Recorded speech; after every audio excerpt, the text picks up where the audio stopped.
So, welcome everybody for day two of the uh, Children's Hospital fundraiser. That is for sure. And we'd like to welcome our first guest of the day who is on the road, which is Yes, I am. he is in Cherry Hill, New Jersey. He is in our neck of the woods, but unfortunately, we will not be there because of said fundraiser. He is appearing at Monster Mania. Don't tell me you're drinking already. But this Bang man, energy. yes, this Yeah. man needs no introduction. His name, Kane Hodder. How you doing today, sir? Good. I am anticipating a busy weekend here. We got Michael C. Hall at the con, who's never done one before. So, Yeah.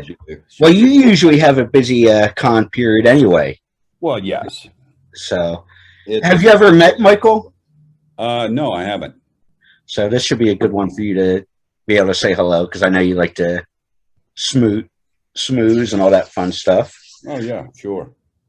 So, I want to, as I'm working on everything, Mark, you said you had some questions right off the bat, so why don't we go ahead and start there? Gonna put me on right away. Hi, Kane. How you doing? Hey, boy, you're just relaxing, aren't you? I'm hanging out today. Yeah, I got the day off. So, Like the background. what's that? I like the background. Oh, thanks. It's a pillow. Yeah, and then the hockey mask. We're giving that away today. Actually, Oh, okay, good. So I'm like a mask maker, and I was wondering, what's your favorite hockey mask of all the hockey masks? Whether it be one that you wore or one that was prior to you. My favorite actually is also from my favorite Friday movie that I did, is Part 7. Awesome, because I was going to lead into that. The Part 7 mask. I've been kind of studying them and all. Like, what is all of the texture that happens off the left side of that face? Like, I noticed, like, it's very like almost, it looks like it took a shotgun blast or something. But I don't remember that in the movie at all. But I haven't watched it in a couple of months. So Yeah, in fact, I remember when John Beekler was making the mask before we started shooting, and he was doing, vacuform method of making the mask, and he pulled it out of there, and he looked at it, he said, "Nah, there's all kinds of bubbles in it." And he said, "I'll throw it." And then he said, "Wait a minute, that might be good." So it was an accidental thing, which he ended up liking, so that he just left it there. So it really wasn't from anything in the movie, but it was just kind of an interesting angle. That's interesting. So, okay, I didn't know that. Yeah, because I've been using this like a regular, like classic looking blank mask and adding all that texture in myself with like a wood burner, really. So I was like, I wonder where that actually came from. So that's awesome. Thanks. Yeah. Well, obviously, we are doing this for Children's Hospital and everything else like that, which is a great organization. I know you do stuff with children from time to time, obviously burn units and such, but have you ever dealt with Children's Hospital yourself? Indirectly, yes. And I can't remember what the circumstances were, but there was something a number of years ago that we did something together. But, like you're saying, my biggest interest in working with kids is when they've been burned. And, I got burned when I was 22, and that was terrible. But I can't even imagine how it must be when you're a child.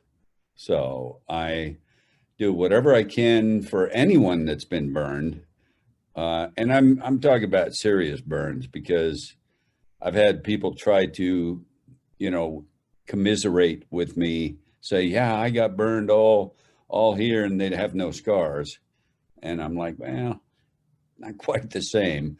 I'm not saying, you didn't get burned, but I'm saying that you got lightly burned, and that is so much different than having to go through the skin graft procedures and everything. And and at age 22, it is very humbling to. Do I have to watch my language on here? You can say whatever the hell you want. Okay. It's very humbling at 22 for about 5.5 months. That's how long I was in the hospital. Very humbling to have somebody have to wipe your ass and, help you take a piss. And, because both my hands were burned, so my arms were out on pillows constantly. So I couldn't do anything for myself, including feeding. And boy, you really appreciate certain things when you are in that position. So, Well, obviously, your story is known as far as being a father and everything else like that. So, was it becoming a father that made you want to work with children and burns and all that? Or is that just because of your personal story? just because of my experience, and as soon as I could, I started working with people, and that was way before the Jason thing, way before having kids, even before meeting my wife. So I was already doing that just because I know how much it helped me.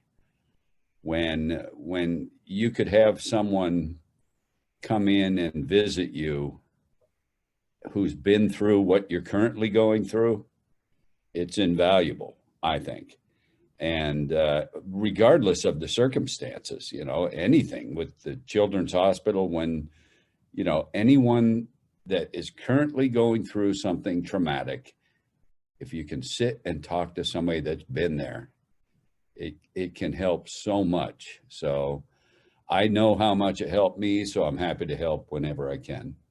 And it's ironic that you say that and if anybody has questions, mention in the chat you want to ask something. But the thing that stood out for me when you had that light bulb go off, and if anybody hasn't read Kane's book at this point, it's a good read telling his story.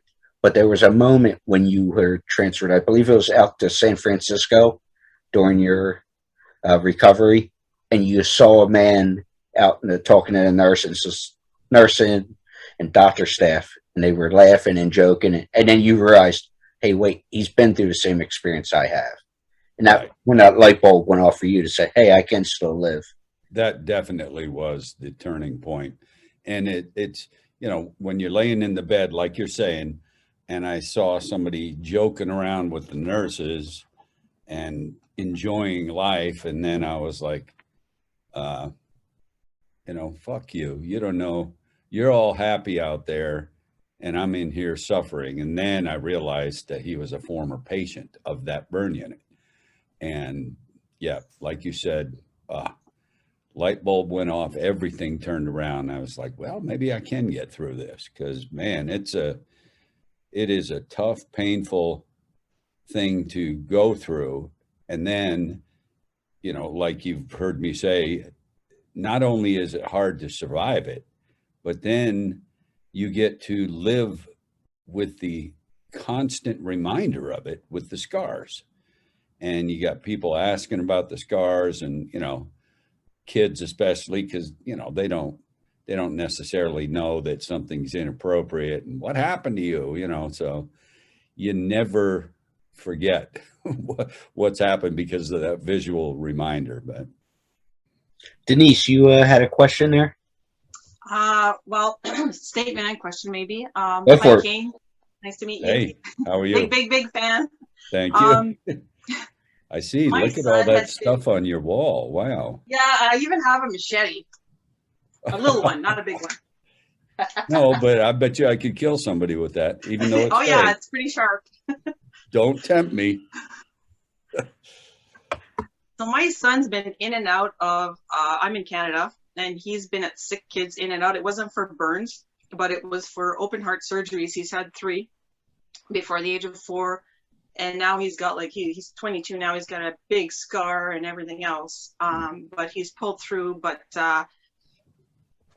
I don't know if because he was so young when it happened, if it's going to make an impact later on. But right now it seems okay. It's just I'm worried later on. You know what I mean? Mentally, maybe what it does when you've been through something traumatic like that. But you were older, I guess. But he was 4, so I guess He was 4 when they first did it? no, he was 2 months old for the first surgery. Then Wow. yeah, and then he had 3 before the age of 4. So, but Wow. yeah, I'm just Boy. wondering on the impact. Like, does it? You know what I mean? What does it do to you later on in life? I Does it mean, stay with you?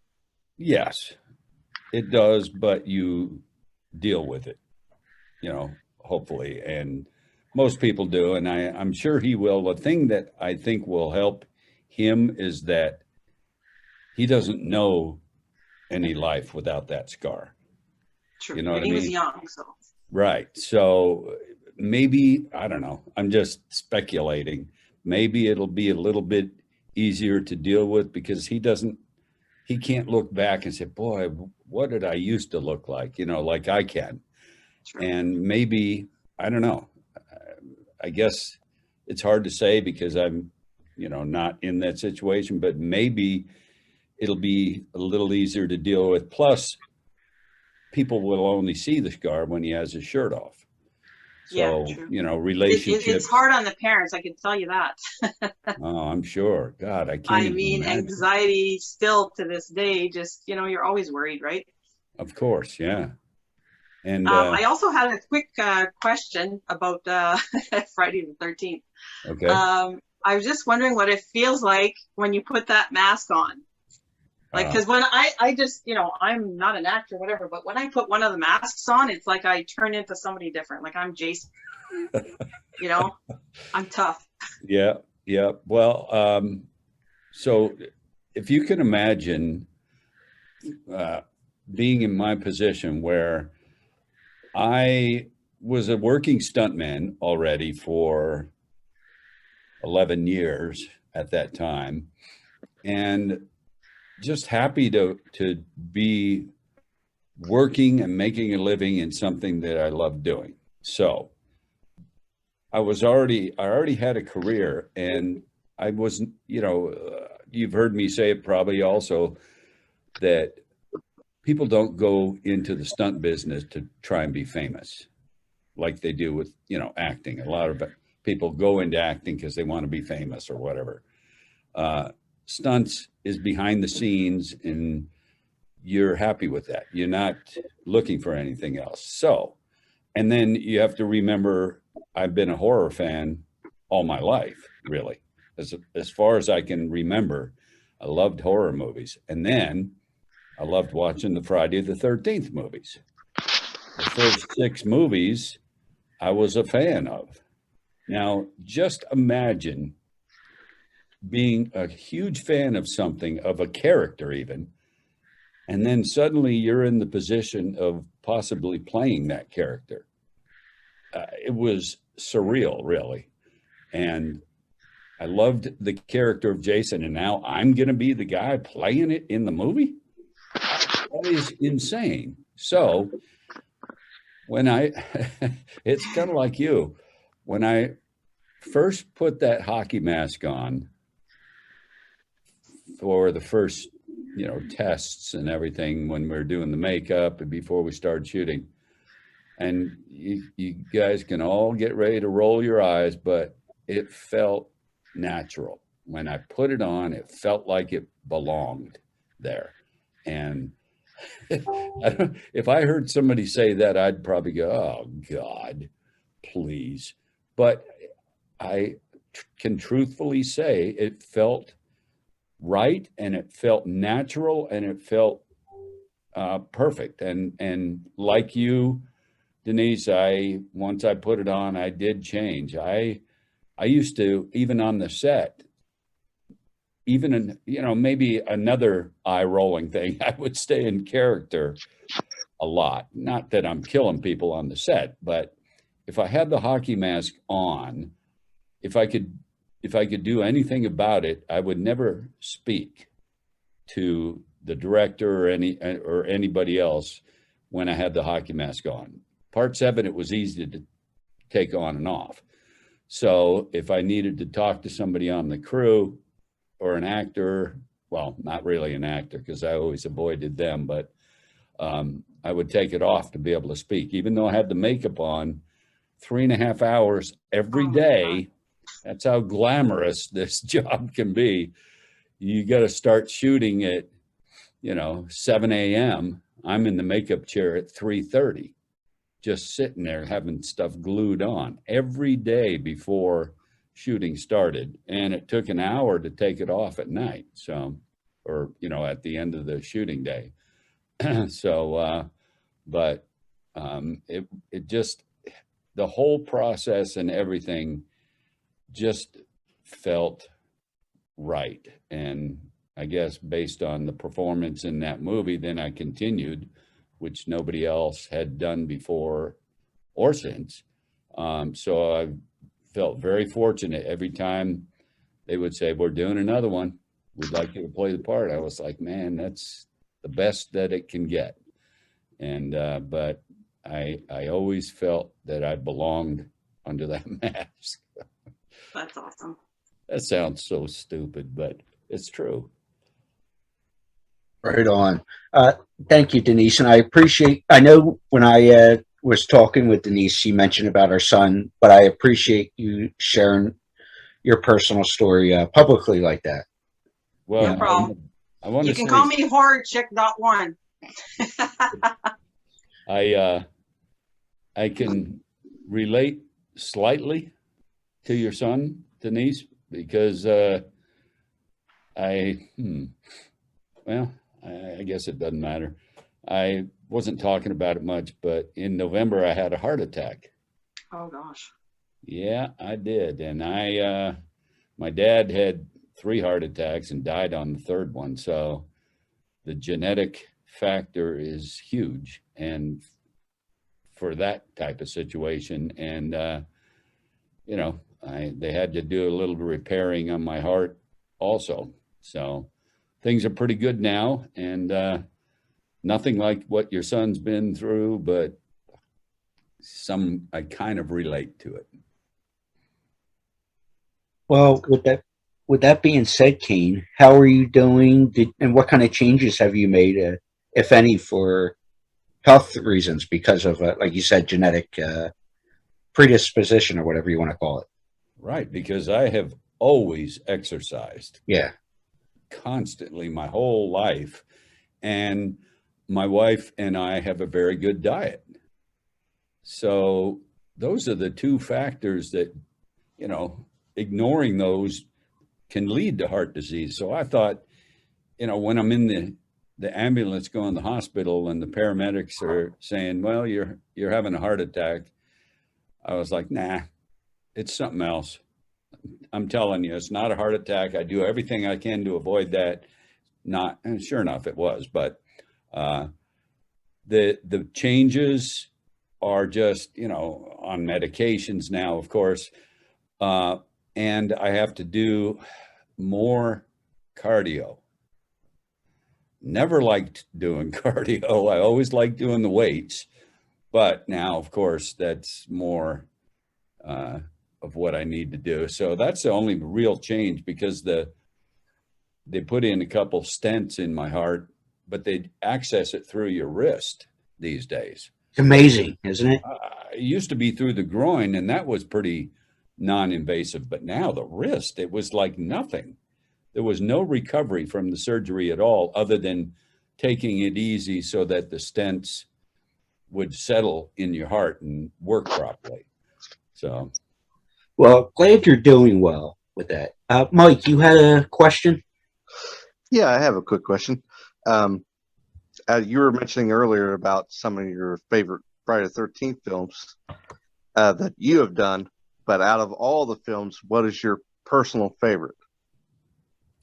Well, I mean, it'll always be my favorite of the ones I did is Part 7, and then Jason X, Part 8, Jason Goes to Hell. But of the other ones, I think the one person that did the best job as Jason, in my opinion, other than the ones I did, was C.J. Graham. And he did part 6. Yes. And I think he did a really good job. And he and I are good friends now, just from, doing conventions together and stuff. And I feel very fortunate that I had John Buechler behind me telling Paramount that him saying that Kane is the guy that's going to play Jason. And they're like, well, we kind of liked CJ last movie. He says, nope, it's Kane. Just trust me. So I think without John Buechler, I think CJ would have done another one. So very fortunate. And I think CJ did a great job. And part 3 is pretty good too, with Brooker. He and I, knew each other also. All of us do anyway, but Richard Brooker did part 3, the first guy to wear the hockey mask and stuff. Those are my other 2 favorites, I think. I tell you, I always wished that there would have been a Friday the 13th with you where you got to face off against Tommy Jarvis. Interesting. Yeah, that would have been good. The video games things that came out, Tommy never stopped going after Jason. He was always hunting Jason. That's right. Yeah, that was another thing that was so much fun to do, besides the movies, is doing the motion capture for Jason in the video game. Yeah. And now I think you guys know already that we're doing another video game now. Really? With the same company, based on, and we can finally talk about it. We started over a year ago on this. We still probably have a year left. Is the Texas Chainsaw Massacre game. Oh. And I'm doing the motion capture for Leatherface now. Oh, that's cool. Yeah, I thought, it was interesting that they would ask me to do it, because even though I stunt doubled R.A. Mihailoff in Chainsaw 3, so I did quite a few scenes as Leatherface, but, I wasn't known for playing the character. So I was a little surprised when they asked me to, but then I thought, I figured out why they thought I would be a good choice, because if they took anyone else that played the character, they would do their performance based on how they did in the movie. Whereas myself, I'm used to mimicking Leatherface, trying to make the movements and stuff similar to what the guy that's playing the character is doing. Point being that they want this game to be, Leatherface to be reminiscent of Gunnar Hansen. And I totally agree. He was by far the best Leatherface. And I love the fact that they trust me enough to kind of make it feel like it's actually Gunnar as the character. So that's awesome. Yeah. Now we have,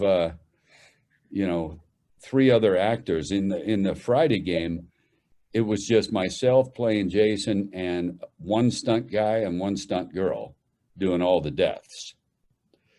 Now in the Chainsaw one, there are, I believe, 3 or 4 different killers that you have to escape.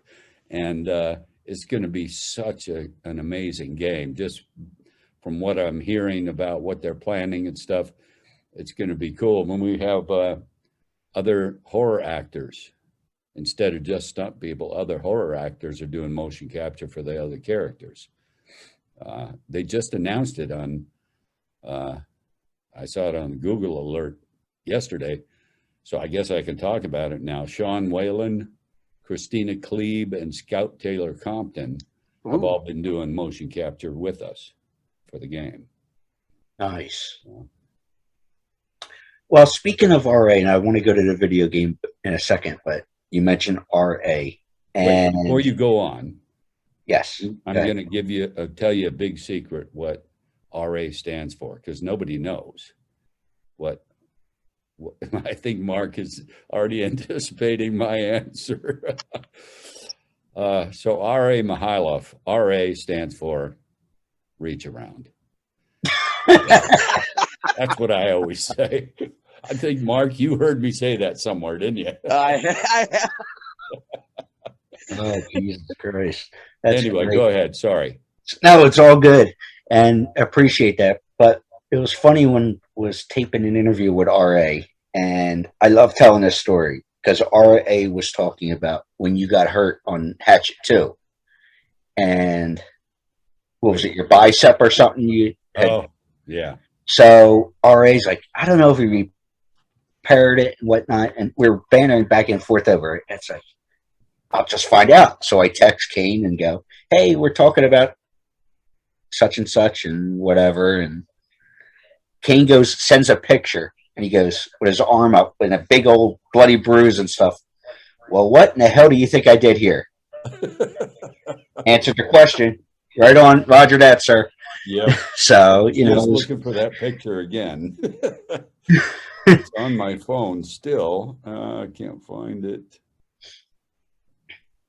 It was just hilarious when you respond with that picture of your arm all bloody, and it was like, what do you think I did here? I'm good. And it was Kane being Kane. But yeah. Mark, you said you had another question. Go ahead.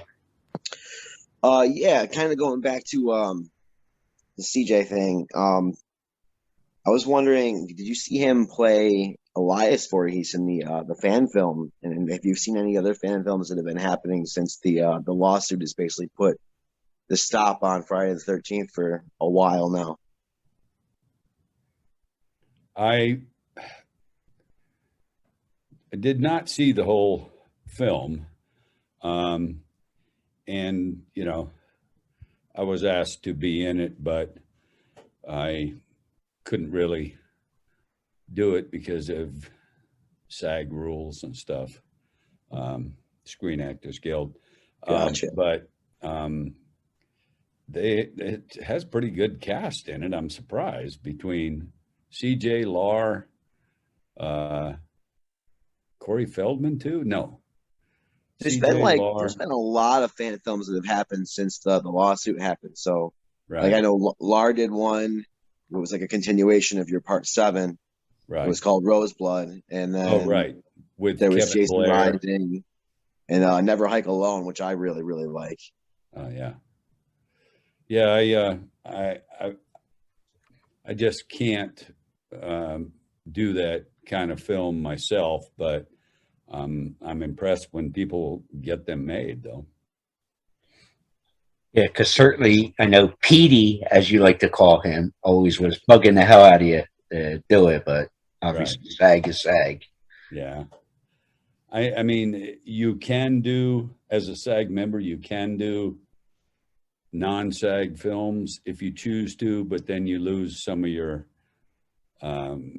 advantages with SAG. So I've never done that, and SAG's been very good because, you know, the other thing about when I got burned that I don't know if I made it real clear in the book or in the documentary, but I didn't have health insurance when I got burned, because at 21 I went off my dad's, and I hadn't worked enough in SAG yet to qualify. So I went through all of that with no health insurance and ended up with a giant bill at the end of the hospital stay. So that's why I appreciate everything that SAG has been for me. So I try not to go do anything against them. And by the way, I don't know if you guys know that Mike Aloisi, who wrote the book, just came out with that was 10 years ago, believe it or not, that the book came out. But he printed an anniversary edition of the book. I think he only printed like 1,000 copies or something, just for collectors and, you know, major fans and stuff. And it's hardbound with a leather appearing cover, and it's called Kill. And it has everything that's happened in the last 10 years since the other book And if you remember the story of the day I got burned, there was a reporter with me taking pictures, and she's never told her side of that day. And I'm not sure why. Maybe it was too traumatic or something, but she's never told her side until this new book. And the woman who let me use her shower while we waited for the ambulance, and I scared her daughter and stuff like that, she tells her side as well. So it's a great new addition to the other book, and very excited about it. With that being said, were you able to reconnect with the girl you scared, who's probably now an adult and such? Not like I would like to. I'd like to sit and talk with her. But her mom says she was young enough to not really even remember it. So maybe that's a good thing. But it would be fun to sit and talk with one. That's definitely by good and bad. But does anybody else have some questions? We only have Kane for a few more minutes here, but Aaron, I know you were working, but you usually have some good stuff. Do you care to bring something to the table, sir? But as he's sure. on mute or whatever. Oh, there he is. Can you see and hear me? Oh, God, yes. Oh, sorry. That was my attempt at humor. That makes me feel good. I usually don't do this through my phone, so it's an adjustment. Hi, Kane. This is awesome that you're talking with us today. I guess one question I have, and hopefully you don't get this a lot, what's one sequel that you wish had happened or will happen, and why would you like that to come to fruition, I guess? Okay, well, let's see. The obvious answer is that I wish I had done Freddy versus Jason. You know, every person that's ever played Jason, other than Derek, because he's the most recent, has been replaced at some point as the character. And so I always knew that was a possibility. But when Freddy versus Jason finally came along, and I was called into New Line Cinema and sat in a producer's office, just her and myself, and she handed me the script for Freddy versus Jason and said, "We're finally doing this movie." I thought, okay, I'm set. I'm doing it. I was just told I'm doing it. Then director was hired and everything changed, and he wanted somebody else. And that's when I was replaced. I've waited my whole That Jason guy was dumb. career. What? That guy was dumb. I said, well, that guy was dumb. We all wanted you. Yeah, it would have been fun, and that's the one that I feel like it slipped away, and I wish I had been able to do it, because I spent my whole Jason career anticipating that, because we were talking about that possibility from like part 8 on. Yeah, a long time.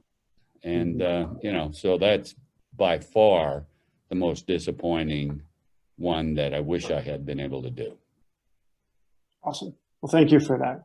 Great answer. Yeah. Ray, you got one? Oh, yes, I do, man.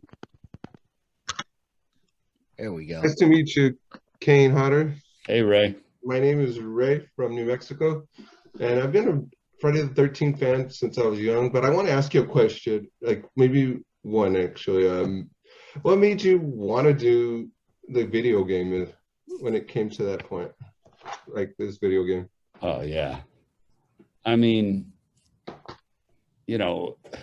they felt like it was a no-brainer that I should do the motion capture, because I had done a little bit of motion capture before that game, so I understood the process, and they just thought it was a good marketing angle to have somebody that played the character do the game. and everybody's consensus was they liked how I moved, I guess more than some of the other guys, and they just asked me. I felt honored that I would still continue playing the character in a way, even though I got screwed out of Freddy versus Jason. At least I'm still playing the character, and whole different process. Pretty easy on a film to get into character when you're wearing everything. Now on a video game, you're not wearing any costume or mask or anything. Sometimes I would do stuff with the mask on just for fun, but the motion capture suit is not scary looking, or maybe it is because I'm in spandex. So maybe that is frightening as hell. I'm not sure, but the cool thing was that I didn't realize was possible. I could stand on the motion capture stage in the spandex with all the sensors, and I could look at a monitor that was facing me, and I was already animated as Jason. So even though I looked like what I did, if I looked at the monitor, I could see what it's going to look like in the video game. And that was a huge help to making the performance feel right. Ray, thank you so much, sir. You're welcome. Holden, you got something, brother.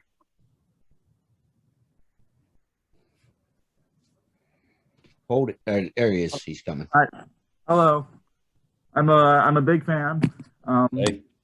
And I just wanted to ask, how long was the makeup process for Hatchet?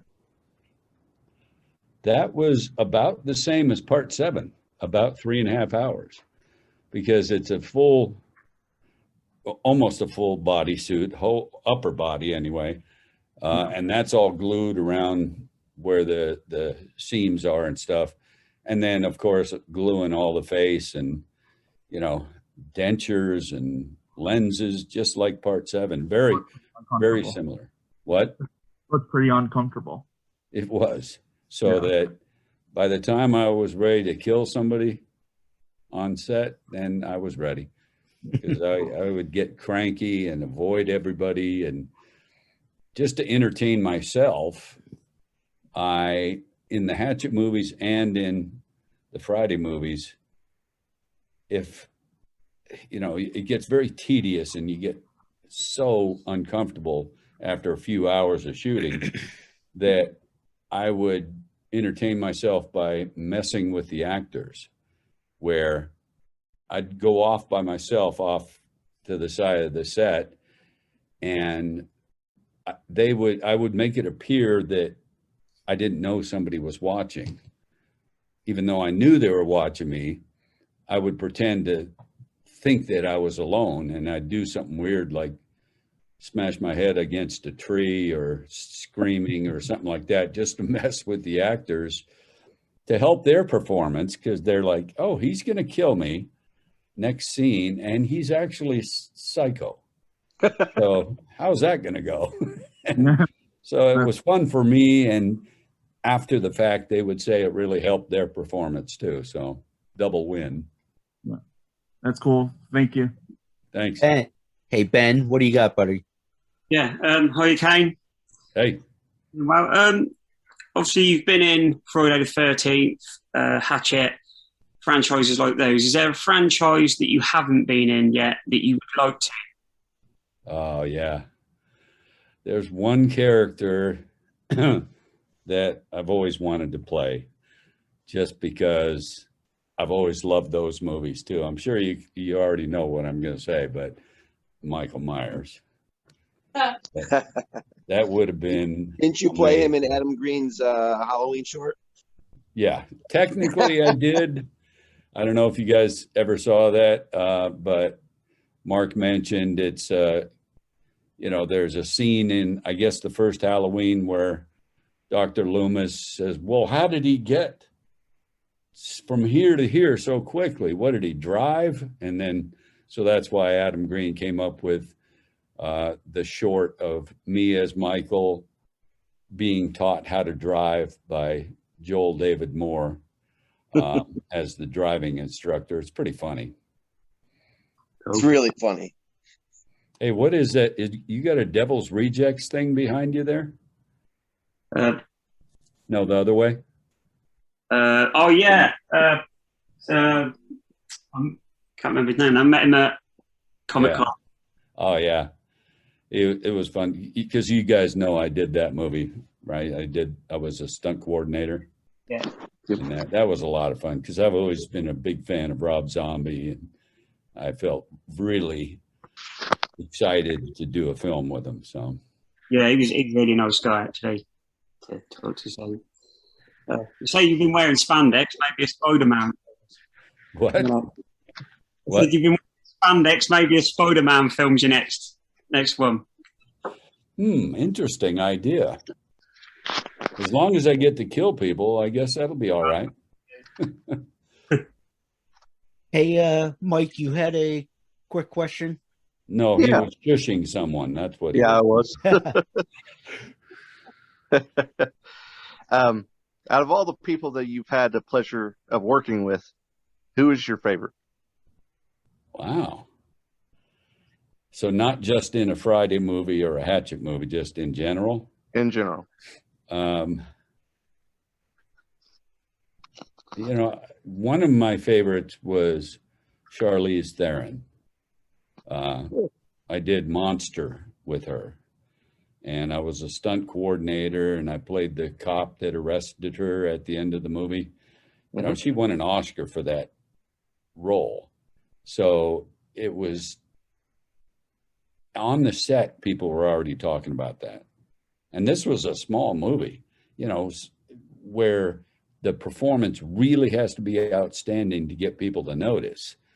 And even on the set during shooting, people were mumbling that she was going to win an Oscar.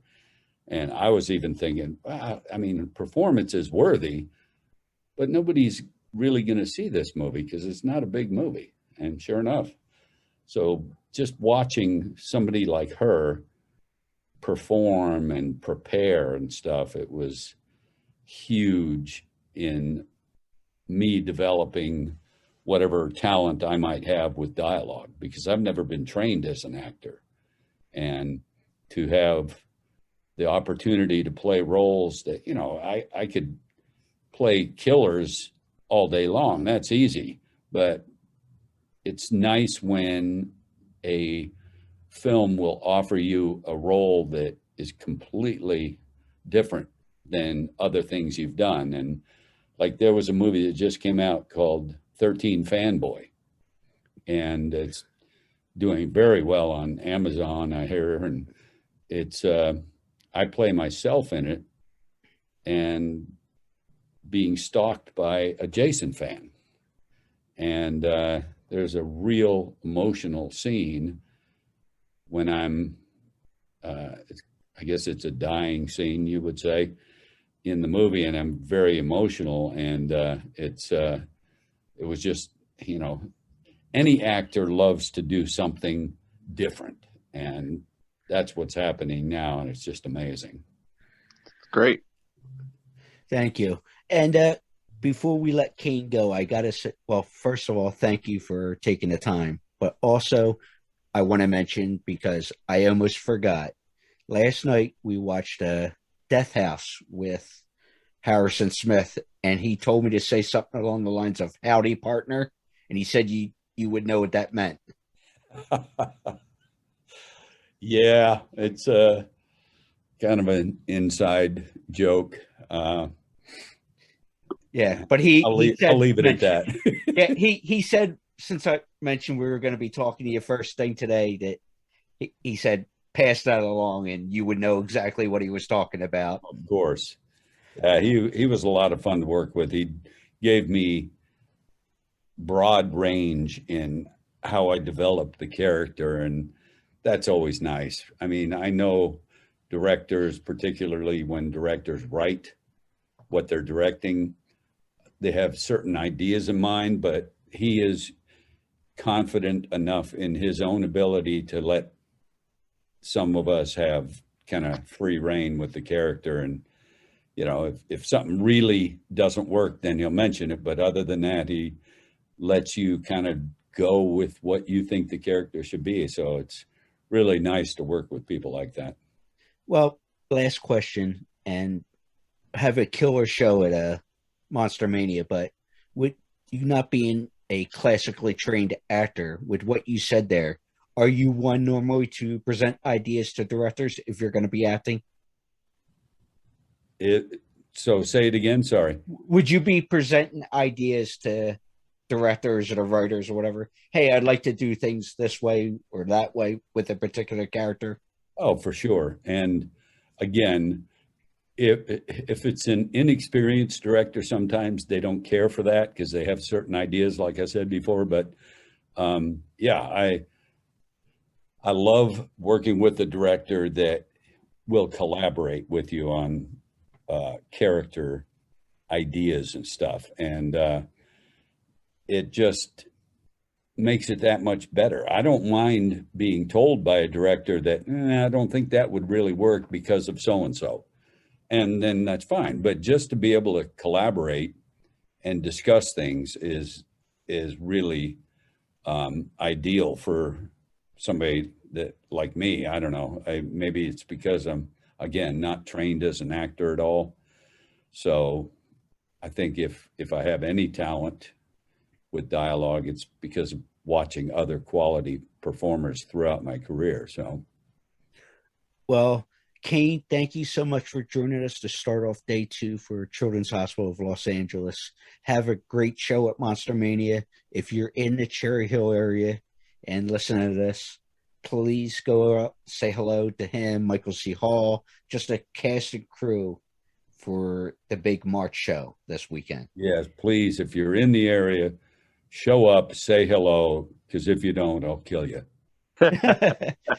And we will, right before we come back with Michael Berryman at the top of the hour, we will have a decision on how we're going to give away the mask, thanks to Camp Blood Customs and Mark. It's hanging in the wall there.